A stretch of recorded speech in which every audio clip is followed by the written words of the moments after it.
દાહોદ જિલ્લાના ઝાલોદ કોલેજમાં માતૃભાષા મહોત્સવનું આયોજન કરાયું. આ તારીખ 16/2/2026 સોમવારના રોજ બપોર 12 કલાક સુધીમાં ગુજરાતી સાહિત્ય અકાદમી ગાંધીનગર અને Shri K R. Desai arts and commerce કોલેજના સંયુક્ત ઉપક્રમે માતૃભાષા સપ્તાહ અંતર્ગત જે આજે 16/2/2026ના રોજ માતૃભાષા મહોત્સવ 2026 યોજવામાં આવ્યો હતો, જેમાં સમારોહના મુખ્ય વક્તા તરીકે જાણીતા લેખક અને વિવેચક પદ્મશ્રી ડૉક્ટર પ્રવીણભાઈ દરજી તેમજ એકત્ર ફાઉન્ડેશન વડોદરાથી શ્રેયાબેન સંઘવી શાહ ઉપસ્થિત રહ્યા હતા.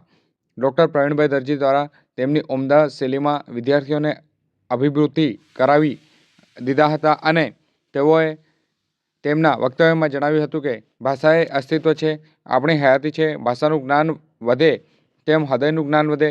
આપણી ભાષાને સમૃદ્ધ બનાવો, વૈશ્વિક સ્તરે લઈ જવા.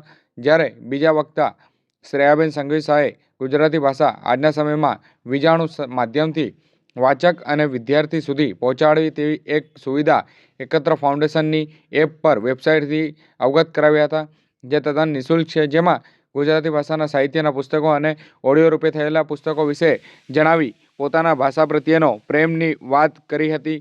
આ કોલેજના આચાર્ય ડૉક્ટર કે.આર. મોદી સાહેબનું સતત માર્ગદર્શન રહ્યું છે અને સંયોજક તરીકે ડૉક્ટર અનિતાબેન પાદરિયાએ કાર્યક્રમની ભૂમિકા બાંધી હતી.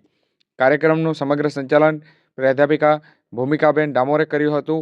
આ અવસરે વિશેષ અતિથિ તરીકે ઝાલોદ વિદ્યા સમાજ ટ્રસ્ટના મંત્રી ડૉક્ટર પી.એમ. પટેલ ઉપસ્થિત રહી અને પ્રોત્સાહન પૂરું પાડ્યું હતું. સમગ્ર કાર્યક્રમને સફળતાપૂર્વક સંપન્ન કરવામાં doctor B M. Gohil, doctor Y P. Zala, doctor R K. Mer તથા શ્રીમતી ભારતીબેન મોદીએ મહત્વની ભૂમિકા પણ ભજવી હતી.